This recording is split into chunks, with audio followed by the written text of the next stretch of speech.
Alrighty, we are back again. Hello. All right, so we're doing ride battles. So we Take just two. Yep, take two.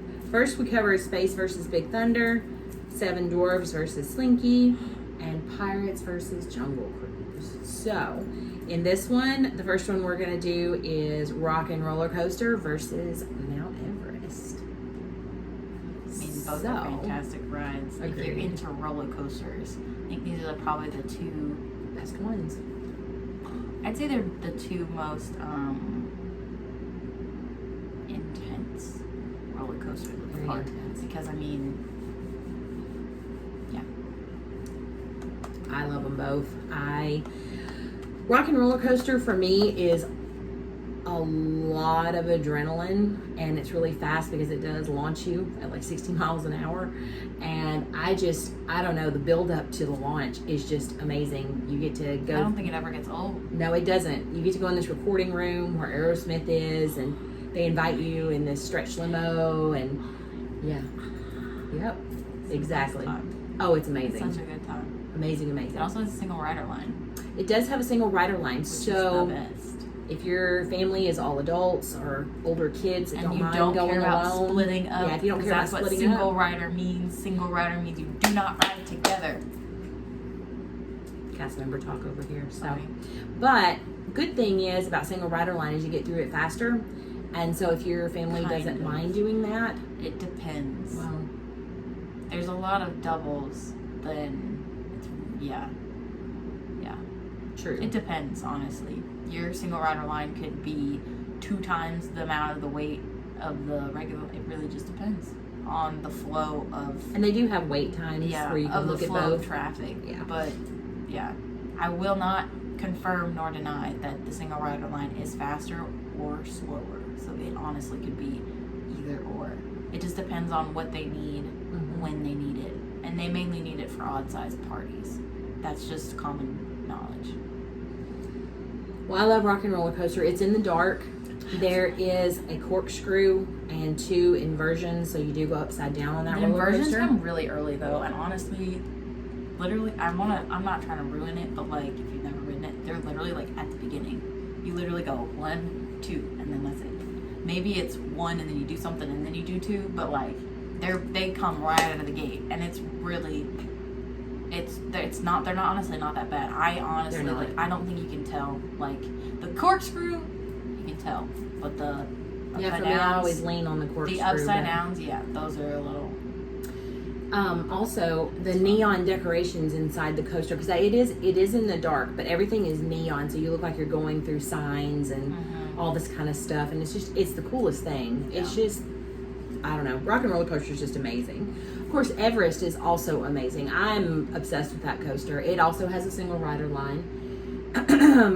It's at Animal Kingdom. That's the first thing I want to do when I get to the park is Everest. I love it. I want to do Flight, and then I always want to do Everest, and then I want to do Kilimanjaro. Everest and then I want to do Festival of Lion King. And then Dinosaur, and then I leave. Okay. Unless I'm really feeling Nemo. But Everest, though. Everest. Going back to Everest. Yeah. Let's get back on track. Everest is great because, it's got a great view when you're going up the first main lift. It's also just a great ride. It's real smooth. It is. Minus when you come down the hill and go up. So there's a lot of, pressure. There is. Like when you do that. And I like it though because the first part of the ride, it looks like you're, getting going pretty good, and then you come to the end of the tracks and you go up this hill and you just kind of stop. And it's really neat if you'll look around. Used to be, I don't know if they've cleaned it all up yet, but people will put hair ties out on the mountain. They'll just chuck their hair ties out there. Hair ties, magic bands. Yeah. All sorts of cool stuff.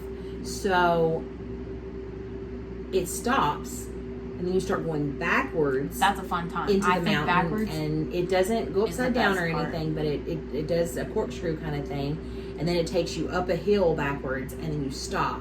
And the coolest thing is when you're in the mountain, you see the Yeti come and tear the tracks apart. Shadow. And the track shifts, and then that's when you're about to come out of the mountain and go down that giant hill that you see while you're waiting. And then they take your picture. And they take your picture right there.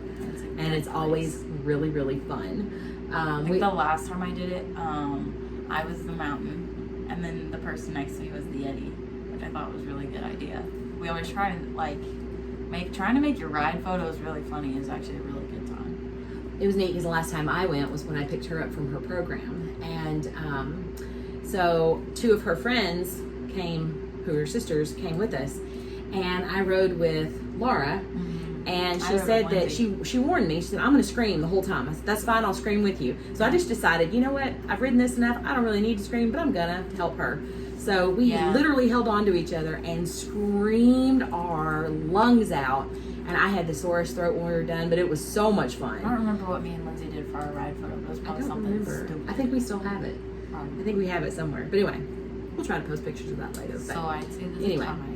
It is a tie, definitely. You should do both. They're both exciting. There's plenty of adrenaline. The theming is great on both. You can't miss seeing Steven Tyler. Come on. It's you awesome. Also can't miss seeing that gorgeous Yeti up inside that mountain. So. Oh, yes. The Yeti is there. You actually run right under him, and it's kind of creepy, but it's awesome, too. So, Rockin versus Everest. We're going to call this one a tie, right? Okay. So, the next one, Monsters, Inc. versus Turtle Talk with Crush. So they're both where you go in and sit down and have an interactive conversation with the characters. And Monsters, Inc., they are trying to collect laughter to keep their city going. Turtle Talk is just fun. Crush shows up and just talks to the kids. Yeah, they just collect all the kids on the floor, like in the front, and then like all the adults sit behind them. And then Crush will talk to the kids specifically. And it's really cool to watch. The kids love it. Yeah. That's at the oh my gosh, the Seas with Nemo and Friends in Epcot. But Monsters Inc. is in Tomorrowland at Magic Kingdom. So I like Monsters Inc. because they're collecting laughter, so everybody wants to tell jokes. Like all the characters are trying to tell jokes and get you to laugh. And you get to interact with the audience. Yeah. They'll be like, I think they'll pick out that guy at the beginning, the very beginning. They'll be like, you don't want to be that guy. And it's the same, and they'll just make a that guy joke throughout the entire show. And it's just really funny, like seeing who they pick. You know, when I went to the parks with my godfather one time, and I think it was his mother-in-law got chosen. And she was laughing so hard she couldn't answer the questions. And they were like, does she know English? Can she speak? And everybody was just cracking up. It was a good time. So that was fun. I didn't know that happened. Forgot. All right. So, Monsters, Inc. versus Turtle Talk. So, Turtle Talk, they won't talk to the adults. I think that they do sometimes. Sometimes? It depends on who Crush wants to talk to. But, I mean, they try to do it more for the kids. But it's still really fun to... I love Crush, though. Crush is great. He's cool. Yeah. So. I would say that I haven't done Crush. I haven't done Turtle Talk with Crush. I think I've done it twice, honestly. It's a good experience. Like, you know. And then I think I've done Monsters, though, more than I've done Crush. But that's just because I've done pretty much everything in Tomorrowland more than 100 times. So are we going to call Monsters Inc. the winner? Yeah, I'd say Monsters is the winner. But I mean, like, if you have, like, kids, Crush would be probably the better option. Because I think Monsters is for kids and adults. But I think, you know, Crush is more geared towards asking kids questions and stuff. It's really fun. And lots of kids and he love teaches Nemo them stuff. And Crush and all that, so. Yeah. So, yeah. Alrighty, so Monsters Inc. versus Turtle Talk. And what's our next one? The Hall of Presidents versus the American Experience. I think we kind of decided that not many people like these. Yeah, these two are not very popular, but most people, I have been told, go in one of these two to sleep. Good point. Yeah, and just be in air conditioning. Which, get off your feet, sit down for 20 minutes. Yeah, sit down in the really cold air conditioning. Cold air conditioning. You know. If you're a history buff, history major, and you would enjoy seeing the Hall of Presidents, especially she really loves it when JFK does his little part of his speech. I do. When they, I think it's just really inspiring. They just say his name, but Yeah. but they do. It's just a really neat thing to look at, and just see the animatronics that are done and the way it's presented. It's a beautiful theater, and it seats so many people. Mhm. It's very cold in there, and it's a nice place to get in and get off your feet and sit for 20 minutes. Yeah. And see Same a good thing. show. People do go to sleep. Oh, Hall of Presidents is in Magic Kingdom, by the way.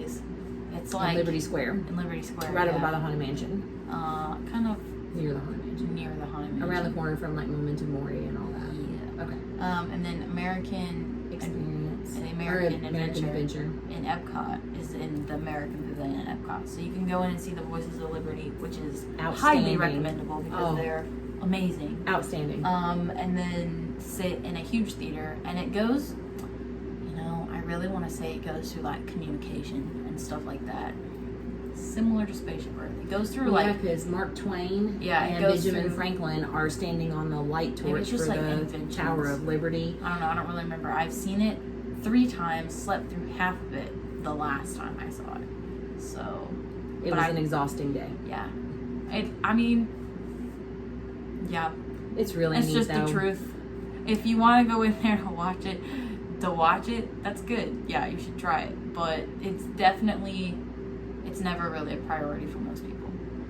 That means that also means Unless you're really patriotic. these and are you just two really like to these see are two rides that wouldn't be that crowded. it. Yes. They are not very big on crowds, so if you want a good place to kind of get away from the crowds and kind of take a break and get off your feet, It's a good place to go. good place. Both of them are good Sit places. in the air conditioning So. and chill, literally, like in a frozen ice box. Oh, so nice, especially on hot days. I like so. them both. I think they're both great. If I had to pick one, I'd probably choose Hall of Presidents because it always makes me cry. It makes you feel very patriotic. Mhm. So it's cool. I mean, I like American Adventure also, but I think Hall of Presidents is my jam. I also really love their costume. That's true. Their costumes. Costumes are cool. Yep. Very cool. Alrighty, so that's about 3 more rides that we went over. So we're gonna pause for a little break and we'll be back with 3 more. So stay tuned.